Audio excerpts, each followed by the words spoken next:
Good afternoon, everyone. Happy Thursday. Happy Thursday. Good evening. Good evening. You know what? It's almost Christmas. I can't believe it's almost Christmas. This year has flown by, thank goodness. I mean, because it's, I got to run around. You know how guys are. We got to run around at the last minute to get people's stuff. This is our guest, Birdlegg Pittman, number Birdlegg's 96. That's his voice. We'll show him in a little while. Birdlegg is our 96th guest. So Cindy and I are two women from Sonoma County, and we've had a fun journey to get to the point where we are right now. We started out with our jewelry, and then we got into interviews, and now, oh my gosh, we have Birdlegg Pittman, we have interviewed, oh my gosh, Walter Trout, Andy Santana. We have interviewed Terry Hank, Ruben Valtierra, Eliza Niels. Elvin Bishop is coming up. Willie Jordan, Tony Saunders. Tony Saunders wrote our theme song. Thank you so much, Tony. We love you. And we like where we're going. We like interviewing people. We like reaching out. And Cindy has created a Patreon page for us where if you like, you can donate $10 a month to the Bling sisters, and you get some free prizes, and you'll help us upgrade our equipment. The $10 a month doesn't have merch. It has after 3 months, we have a 15-minute interview with you. Oh, okay. So, that sounds fun. Go to the Patreon page. Here's a link. So we are Silver Shells. I'm Silver Shells. This is Silver Shells Bling Party. I'm Cindy Jenkins. And apparently it is Silver Shell's Bling Party. It's mine. It's all mine. It's all her party. Look for the red light in the upper left-hand corner. If it's on, we're live. And look for your notification bell on the right-hand side. It's different places for iPads. And for different devices. Yeah. So. All right. Well, I think it's time we bring in our esteemed come on, guest. Birdlegg, 96 guest. Number 96. Here we go. Hello, Birdlegg. I thought you were going to say that I was 96 years old. No, you're 96. Not yet. Not yet? Not yet.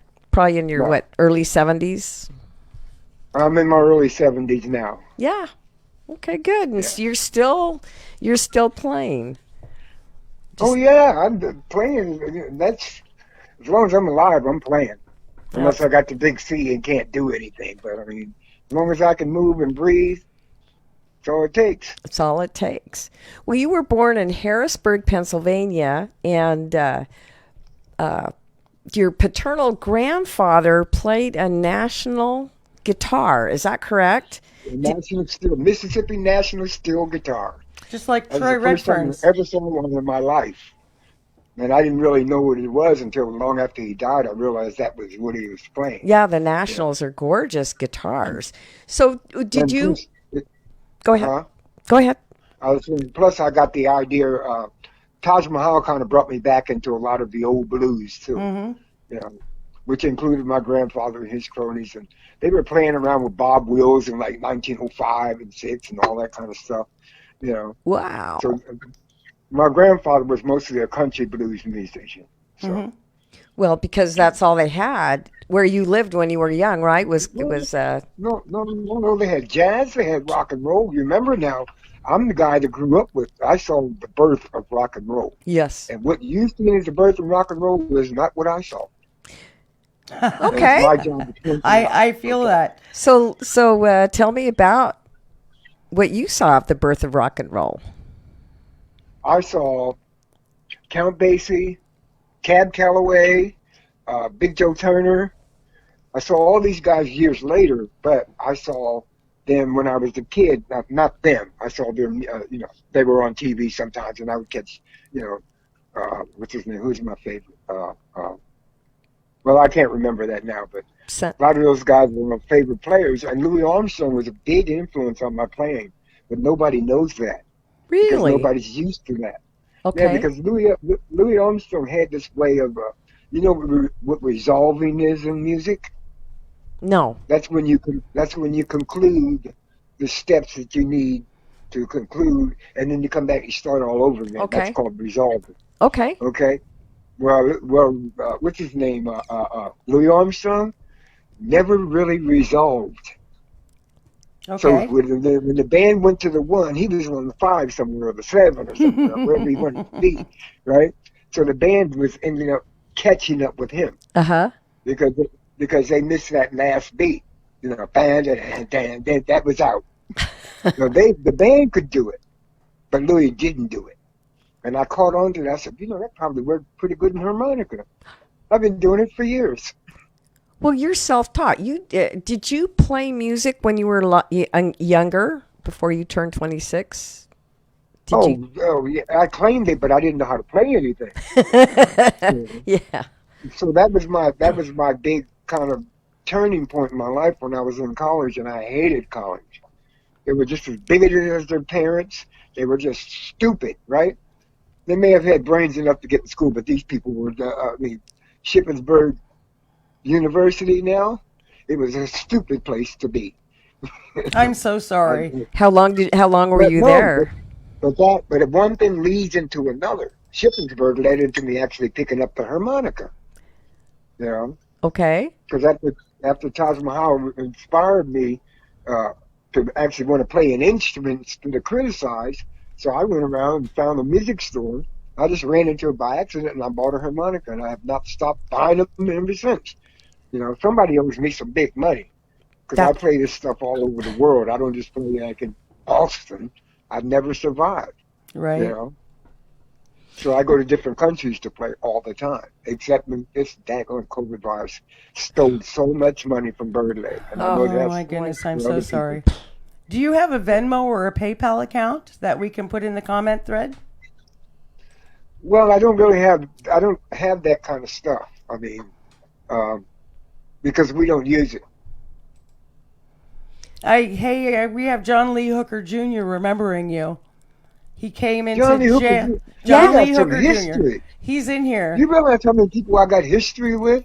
Yeah. My music history in the Bay Area. You know who it began with? Who's that? Willie Dixon. Willie Dixon picked me out. I walked into the Keystone Berkeley, and Willie Dixon, he's a big man, right? That stuff that they showed Cedric the Entertainer doing it. Cedric the Entertainer would never be Willie Dixon because he wasn't 6'7" or 6'8". And I know because he stopped in. Cedric the Entertainer stopped in at Everett and Jones to jam with me. We jammed some serious James Brown. So I'm not a guy looking for heroes. I'm a guy who comes from heroes. That is right. So when you took up the harmonica, are you a natural? Did you? Was I a what? A natural? Did you understand it right away, or did you have to really work on it? You know what?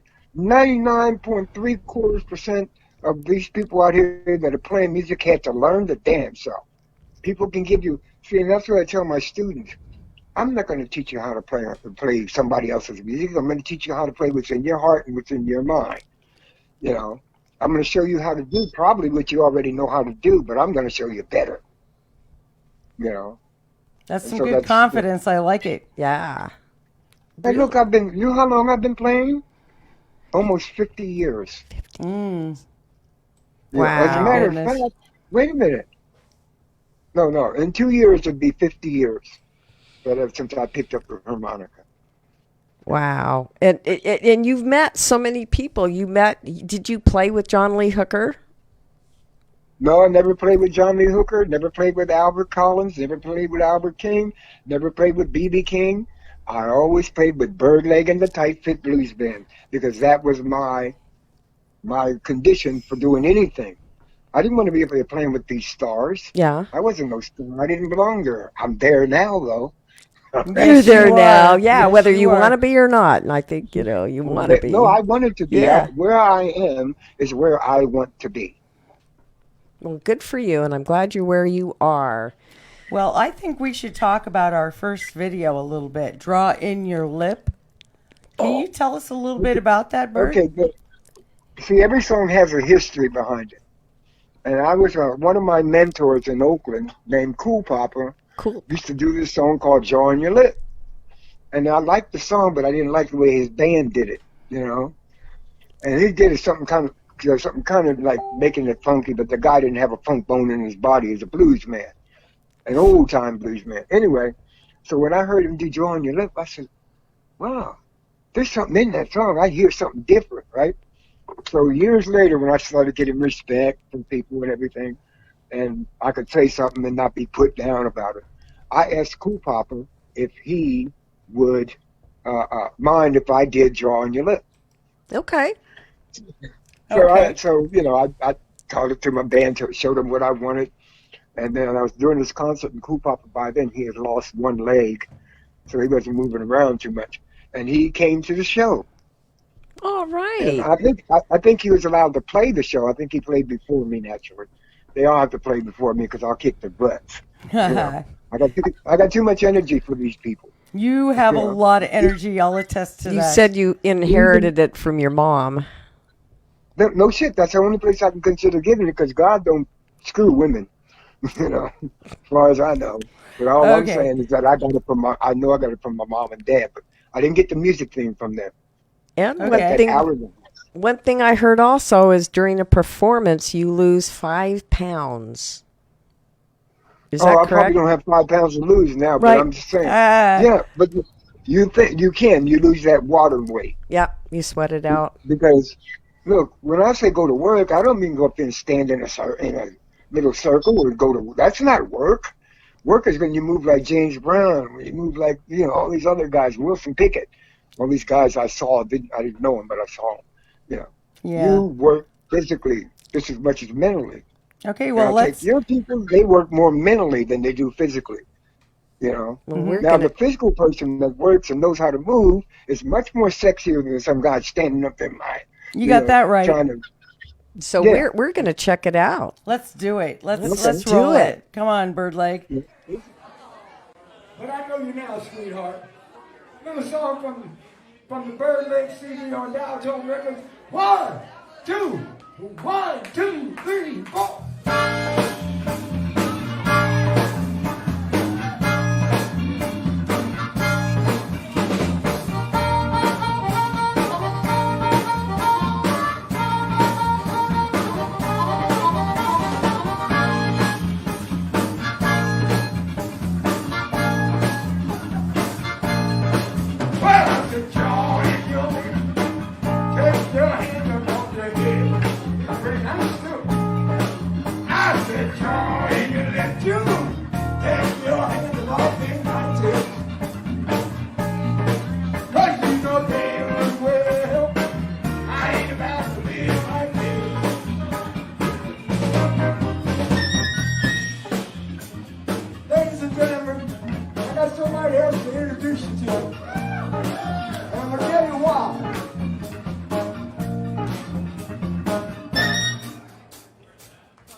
Ladies and gentlemen, this is Miss June Juarez, and she takes pictures of everybody. I probably would not be where I am right now if it wasn't for her photos.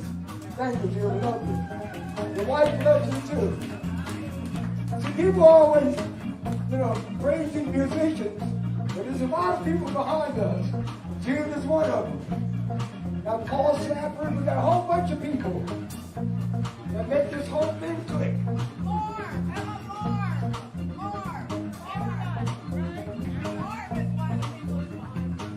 Oh yeah, he's standing in the house. Yes indeed. Now he's a consummate photographer. Him and June fixed the house. I forgot you were back there. I was in my zone.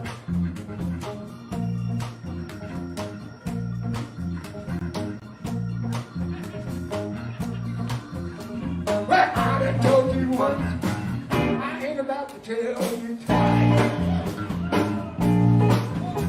Now I done told you once too, I ain't about to tell you twice. You gotta learn how to smile now, put some happiness in my eyes. Is that right, Pee-wee?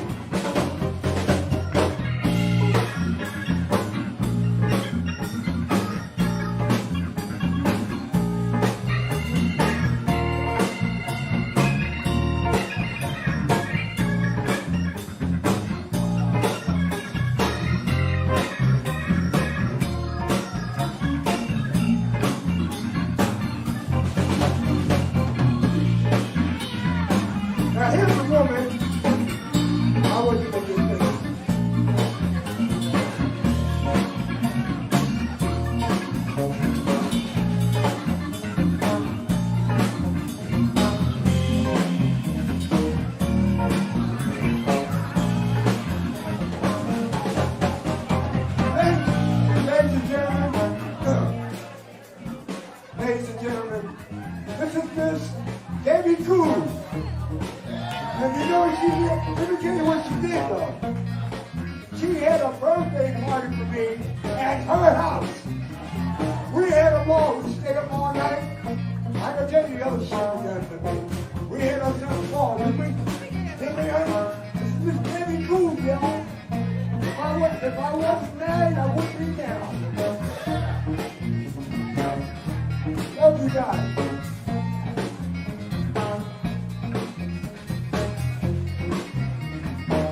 I gotta go back to work now.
And we are back. I'm Silver Shells. I'm Cindy Jenkins. And we are the Bling Sisters. And you're watching our show, The Bling Sisters Live. Oh, you're the Bling Sisters. We're the Bling Sisters, yes. This is Silver Shells Bling Party. I'm sorry. It's okay. I must have... Yeah, I thought you said the Blues Sisters. I was wondering how that happened. The Blues Sisters. That would be great. We're the Bling Sisters. The Bling Sisters. The Bling Sisters likes the blues. I saw you guys connected with KE, you know. And he does a lot for us. He puts us on all kinds of stuff like that, you know. So that's probably why I answered you when you first got in touch with me. That's nice. Cool. Thank you. Cool. But I'm glad I did. Yeah, me too. So do you want to talk about Eli's Mile High Club? That was seems like it was a big influence on you at a certain time. No, it wasn't. We were a big influence on it. Good. Okay. Let me tell you the real story. You tell me the story. Back in 1977, I was looking for a place to jam, and I was walking around, and I didn't know anything about Eli's, but I walked right up to it, and it said Eli's Mile High Club. There was no choice key. There was none of these white guys running it there. It was Eli himself. I forgot his last name, but anyway. And Eli was kind of popular because he had the only club within a few blocks of each other. That was back when Oakland had club on every damn corner, you know. Yeah. So anyway, I go into Eli's, and there's this guy playing. What was his name? What's his name of his band? Roscoe. Oh, what? Roscoe and the Rockets. That's who was playing there. And Roscoe had this grumpy voice like, "Hey, Bird, don't worry about what they say, man. Well, don't worry about it. You just go ahead and keep playing." You know, that's the kind of guy he was. Yeah. And then what happened was, I guess 2 years later, I was still going to Eli's. And one day I was sitting, I had got an apartment right across the street from Eli's. I thought that was cool. And so I could just step out the door and go to Eli's, right? So one night I was laying down, I was watching TV, and I heard these shots. And I knew it had to be from Eli's because it was, So I got up and I ran out and ran across the street in my bare feet, trying to see what happened. And Eli's girlfriend killed him because he wouldn't leave his wife for some kind of stuff. Usually it's the other way around. Huh? Usually it's the other way around. Yeah, that's what made it so unique. The girlfriend kills the wife over the girlfriend kills the man over the wife. Yeah. Yeah, she didn't have no legal fight at all. She'd go straight to jail. But she only did like a couple years in jail or something like that. That's tragic. But that's what you get. You gotta pay to play. You gotta pay the piper. Yeah, and then after that then Choice Key comes in. Choice Key used to come and sit in with all of us at places like the Deluxe Inn, the Cozy Den, Three Sisters. He loved Three Sisters. And we were all musicians together. Things changed when we got to Eli's. Number one, Choice Key's father helped him buy that. He didn't buy that outright. He had help to buy Eli's. Okay, and it was the owner was dead, so it was just sitting there anyway. So he brought us all in there, and we all played it. But I got the feeling that it was like a colonization kind of thing. I thought they were colonizing the black community. I really did. I learned to like Choice Key, but I haven't forgotten that because I have to keep I'm a blues torch bearer. There's a lot more to me than you guys will ever know. Right. And it has nothing to do with how good I am or how bad I am. I'm talking about my job is to promote the blues and promote those who want to play the blues. Right. And those who are playing the blues now, promote them too. Because we don't get enough promotion. No. Right. I mean, what you're doing now is a very unique thing, and I thank you for that. But and I want to be responsible to my entire genre on this. It's not just about Birdlegg, it's about what Birdlegg likes, and what I do for what I like. As a torchbearer, I got to lead the charge. Right. I got to take those young kids and sit them down and say, I ain't your dad, but I'll tell you what, I probably got more sense than he does. Let's talk. Well, I probably wouldn't say it that way, but I'd be thinking that way. Well, you go into schools and you teach and play, and you do seminars on the blues. Well, yeah, sure. If it's blues, I'm there. Somebody wants me there for blues. I mean, I'm not cheap, but I'm there. Yeah, because the biggest thing about a blues musician, the only people that make less, I think, are jazz people and dancers, and those groups are fantastic. Well, I'll tell you, dancers don't get paid a lot. I don't get paid very much. Oh, that's what I was saying. They get paid less than musicians often. And then you had a hard being a harmonica player. You said earlier you don't get much respect. You're the last hired, the first fired, but I don't think the blues would be the same without harp players. Well, see, I'm going to tell you what they've gotten to. They gotten totally used to these white harmonica players that are not blues people, and they promote them. They don't promote a guy like me. I'm the best. I'm one of the best in the world. Yes, you are. Because I'm playing my own thing. Right. Nobody liked to hear what I was playing when I was young. Well, relatively young. You're better now. 28, 26 when I started playing. Yeah. Okay. Nobody wants to hear you when you're 26. I'm telling you. But now they've created all these heroes. There's an unnecessary need for phony heroes. You go to war, you come back, they call you a hero. When my parents went to war, they went back to the ghetto. So all this stuff about calling people heroes for killing other people doesn't work with me. No. Birdlegg, I feel the same way. Yes. It's hard. It's a hard one because people want to do the right thing, and everybody thinks differently. And people are really honorable, and they want to go and be honorable, and it's really just a tragedy. We all want to be, but the thing is that we have to learn to be. We've been brainwashed from the time we were at birth. Do you think if you were never taught about God, you think you'd ever believe in God? Me? No, no, no, none of us would. Deep down in your heart, if your parents never told you anything about God, you never met a preacher, you would not believe in God because you wouldn't even believe, you wouldn't even, he wouldn't be part of your concept of life. Mm-hmm. But they made these God figures as part of conflicts in your life. And I'll tell you what, I'm not a racist, but I'm not going to get down on my knees and pray to a white God. I don't give a shit. My family doesn't like it. Hey, they can make up their minds of how they're going to live. This is how I'm going to live. I'm going to rely on people as much as they piss me off.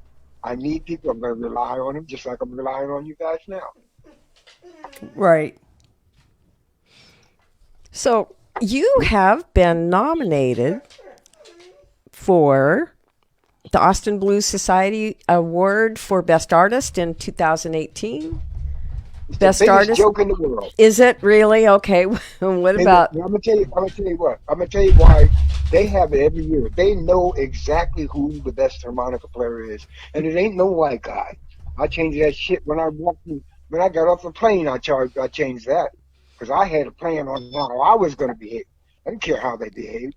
But the thing of them, first of all, the Blues Society is all white. Yeah. Oh, yeah. Okay. Okay. Now well, I won't say any more on that, but they are.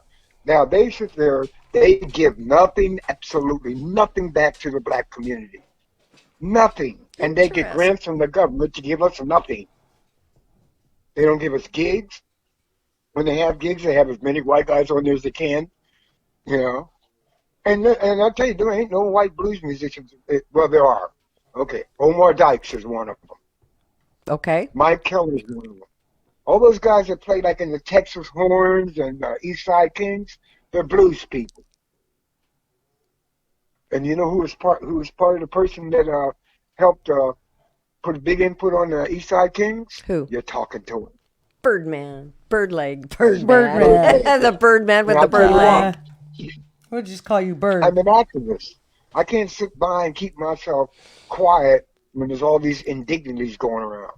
Both in the ghetto, out of the ghetto, anywhere. People get killed anywhere for no reason at all, minding their own business. Yeah. Well, that's a crime. And it goes beyond color of skin because you don't let one group go for killing somebody and then punish another group for doing the same thing. See, there's a contradiction in that. There is. But my job is to protect the people and protect the concept of the blues, the real concept of the blues, which doesn't tell you to play like anybody else. There's nowhere in any book I've ever read about the blues, and I've been studying it all my life, I've never heard one thing but, well, Little Walter's the best, so we should play like him. Right. That concept does not exist among black musicians. Well, I think it's always getting better. Huh? It's not aspiring to play like someone else. It's about being yourself, only a better version of yourself. Well, see, what they do is they want you to learn from me. Right. And that means if you learn from me, you become just as proficient as me. They can get rid of me because they still have me through you. Of course, they don't see it that way. They say, well, I got a white person and got rid of the nigger, you know. And that's basically what this Blues Society has done. And I'm mad at them. They nominate me. Nomination don't mean shit because then they turn around and choose a white boy to do it. Yeah. I mean, I should be up for best entertainer, not just harmonica player, because there ain't no entertainers like in Austin like me, and there ain't none in California like me. No, I understand they call you the Blues Tornado. The Blues Tornado. You know what? That came from a guy who's actually one of my better friends right now. When I would do this album, no, this is before. I was playing this little tiny club called Buckets in Austin, and this guy walks up to me, and he has an old record of mine called Good Time Blues. And he said, are you Birdlegg? I said, yeah. He said, I found this at a garage sale in Louisiana. Really? Yeah. Oh, my gosh. I mean, I've seen some crazy stuff about my past that people recorded. I didn't record them. They recorded them. But anyway, I go, what? You know, it's just so crazy how whatever you do, you know, people follow you. Uh-huh. Yeah, it's like the time I jumped into a crowd, they tore my clothes off. How did that go? Was that the women that tore the clothes off there? No, they didn't tear. They just tore the shirt down. But I like to say tore the clothes off. Okay? Yeah, it sounds better. Well, huh? we have a video, the Blues Tornado in Texas. Do you want to talk about that? Well, what are you gonna be showing? Can you give me a hint of what you're showing so I can know where to start? It says the Blues Tornado in Texas. And where? In Texas. Let's then I know where to start. Okay, we're gonna play it and surprise. Let's go. There's no song called the Blues Tornado. Birdlegg, the Blues Tornado. They're referring to you as the Blues Tornado in Texas. That's because of my energy and my literally destruction on stage. I know, I've seen it. Let's go. Let's roll it. Come on, the Blues Tornado. All right. I don't know. What kind of like that? Bright lights. And I'll be decent. Oh, that's it. Okay, let's start putting up what I'm doing. It's an 80s, right?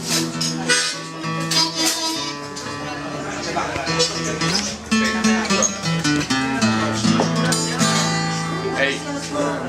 Oh, red, bright lights. 1, 2, 3.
big city. Right here.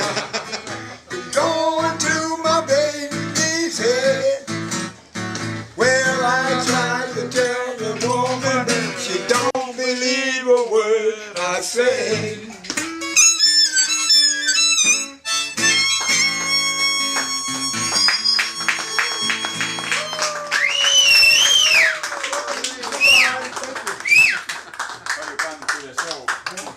You got to come to the show tonight. Back. And we are back. Welcome to this lovely December Thursday evening. Boy, Christmas is next week. Christmas is next week. Who are we? I don't know where we are. The Bling sisters. I'm Shelley. I'm having a. She's having a meltdown over Silver here. Shells. I'm Cindy Jenkins. And we are the Bling sisters. We actually practice this, but anyway, we are interviewing our guest, our 96th guest, Birdlegg Pittman. That's right, and he is. He is a character, I think, for sure. I think you're a character, sir. You're a good character. Well, you know what? We like you. That's a necessary thing. Yeah. That's not an accident. That was part of Birdlegg's whole plan when he moved to California. Good. Yeah. So, what's the biggest? What's the biggest achievement you feel you've made in your musical career?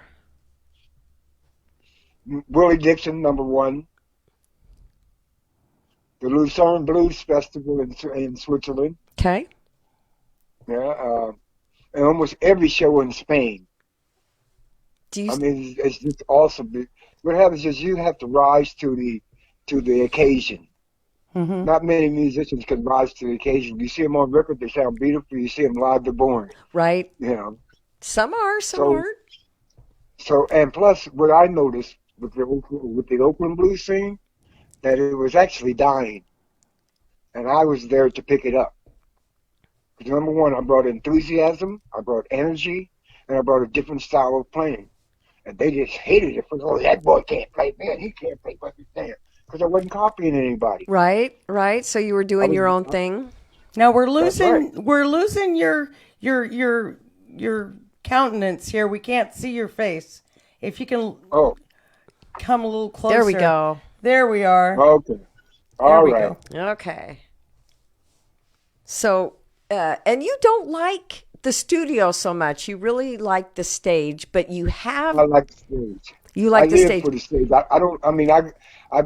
This last recording I did was pretty good with the East Side Kings, the compilation CD, with me and all these other Texas blues people. It was great, man, I'll tell you. And that's the only time I really had any real fun in a studio, because the studio was big. It was big enough for me to have some room to move. Mm-hmm. Okay. And if I can't move, I can't do anything, because I'm leaving an important part of my show out of it. The movement, even in the studio, you just can't stand there and play your harmonica and the little thing. Well, I'm gonna tell you why. Because they treated me like I was a dust boy. And every studio I went in, the band played. Then I'd go in and put harmonica on top of it. Well, that was no damn fun.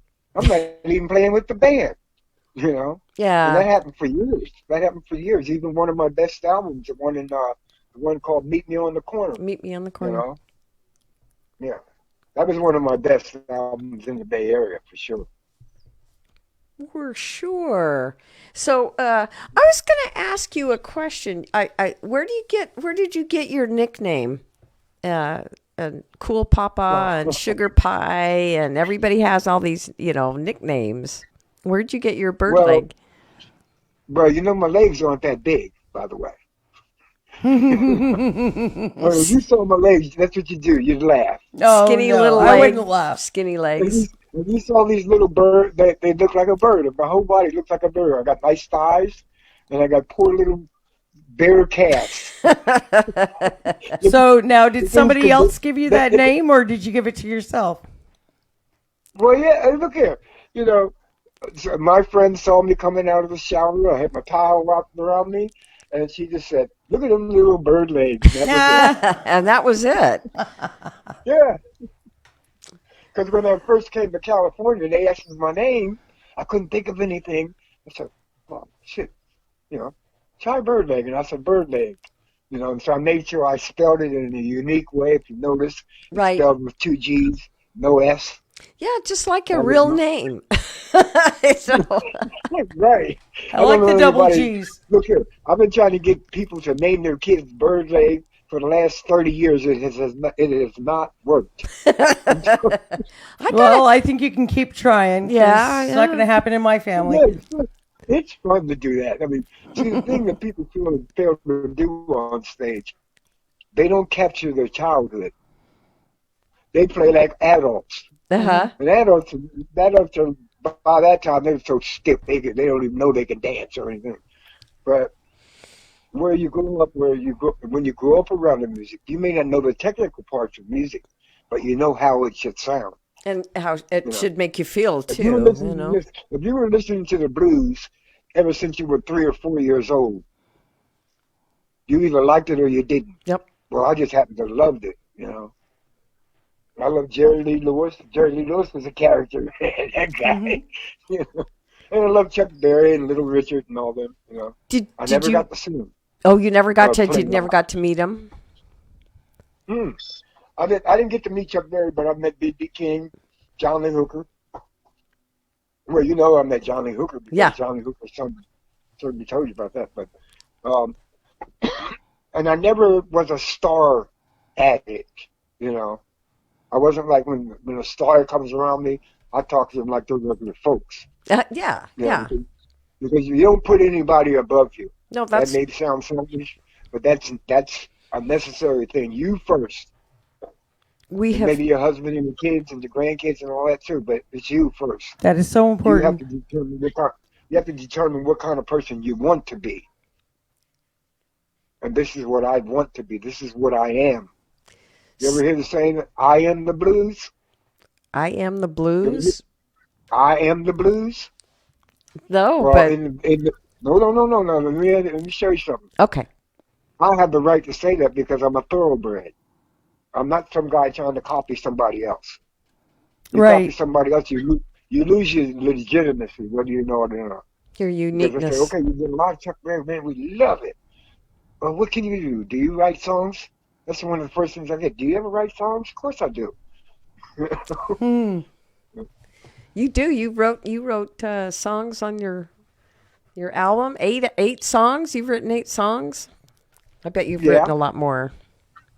No. I wasn't going to do a lot more because I didn't want to do that many, you know. Because I wanted to do, half and half maybe. Because I wanted to show people that I know how to add some other things to the blues too. All right. And you like upbeat. You like to write dance blues, correct? I like. You know what I did? Because the blues are so sad then. It really was sad, right? Nobody wanted to go hear them. And then I came on the scene. I actually made the blues more popular in the Bay Area because I was the one who wouldn't give up playing it. Other people had had better chances because they were willing to do what the producers told them to. This is what I do. This is the way I do it. Okay. So you guys can work on it. We get in the studio. We can do it. You know. And all those songs on the first TV I did down here in Texas, all those songs were written by either me or this guy named Carol Perry. He was a good friend of mine. He passed. He was an old guy too. I'm only 15 years away from being 90, so I guess I should shut up here. Oh my gosh! So, Birdlegg, what do you have planned for the future? Either with or without COVID, do you have plans? Are you going to keep touring another album? When we can travel again, I'll probably be in Spain. That'll be my first tour because they were the first one. They were the ones who had me booked already. They never canceled the gig. What they did was they postponed it. Okay. So I still have shows in Holland, Spain, and England to do first. Fun. Then I was thinking about Brazil because Brazil loves Birdlegg. They do, So I'll go down there with them, and then I may go to Mexico. I don't know. What's not to love, right? Huh? What's not to love? Go with it. Life is short. Life is You said short. they love Birdlegg in Brazil. I said, what's not to love? Well, you know what?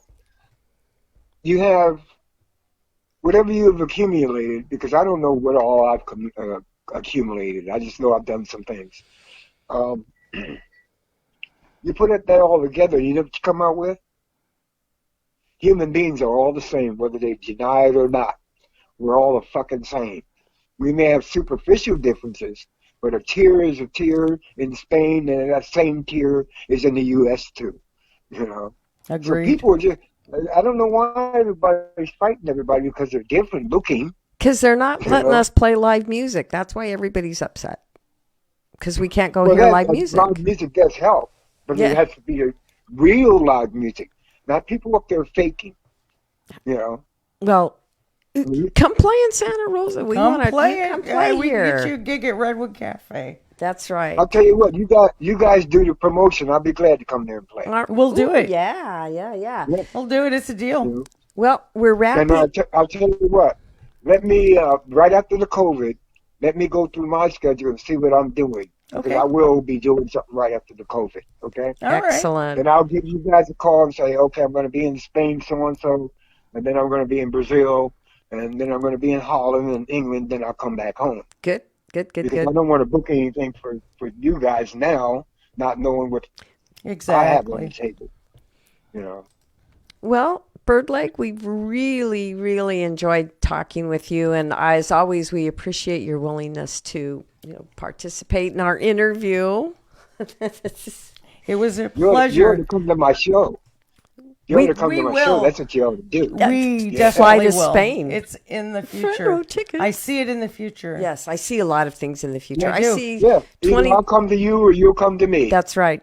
Hey, Birdlegg, I understand you sing the blues, and I've got a song. I understand you sing the blues, and I've got a song, Why I Sing the Blues.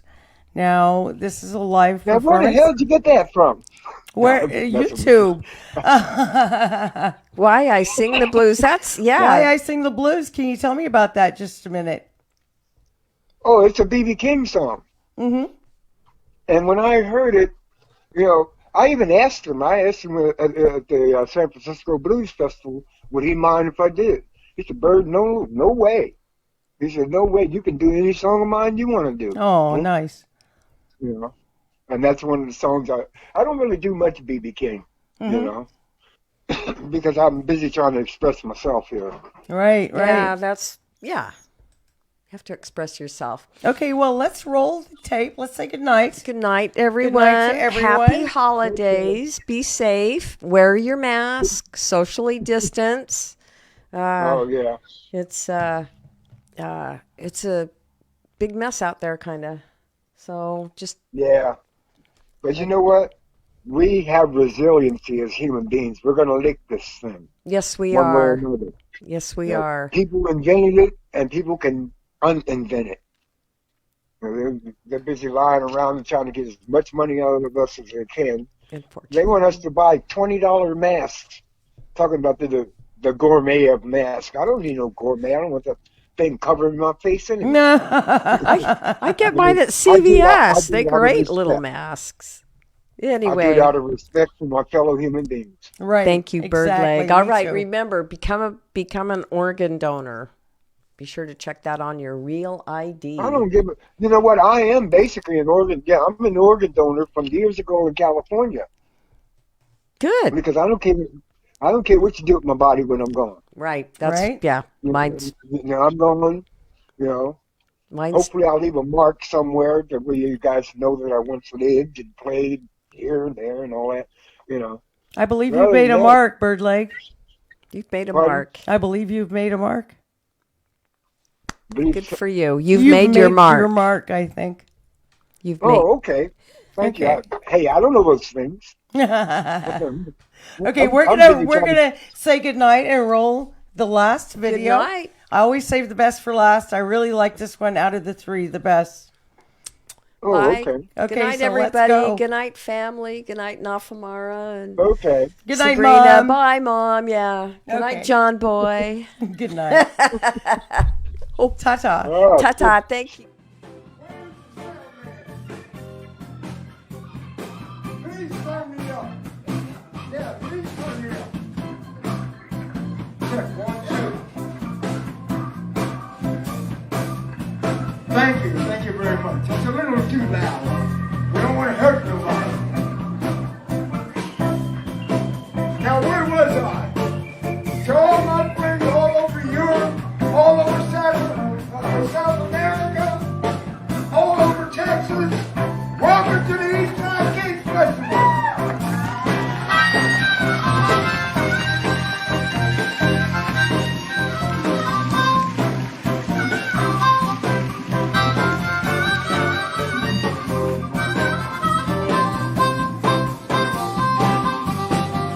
Everybody will know why I sing the blues. Everybody will know why I sing the blues. Well, I've been around a long time, y'all. You know I pay my dues. Well, of course, I'm about the music. Over on the ship, there's a man standing on me. Hey, look at me with it. Everybody will know why I sing the blues. JD, I've been around a long time. You know I pay my dues. The best shimmy.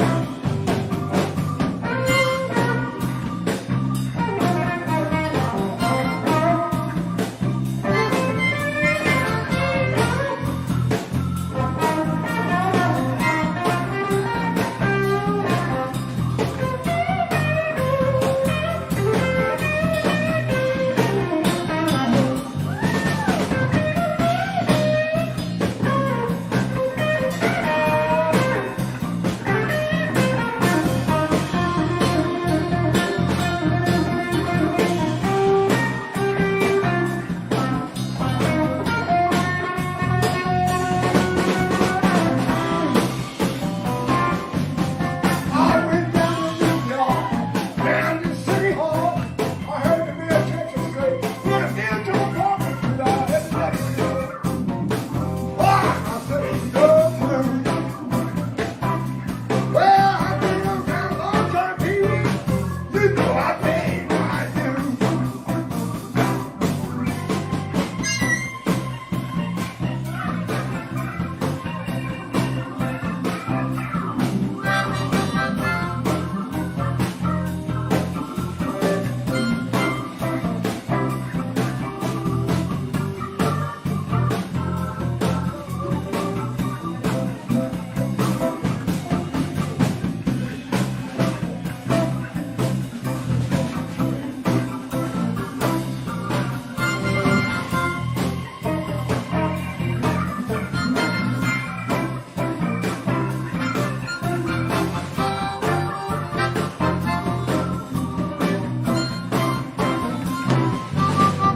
Everybody know why I sing the blues. Everybody will know why I sing the blues. Well, I've been around a long time, y'all. You know I pay my dues.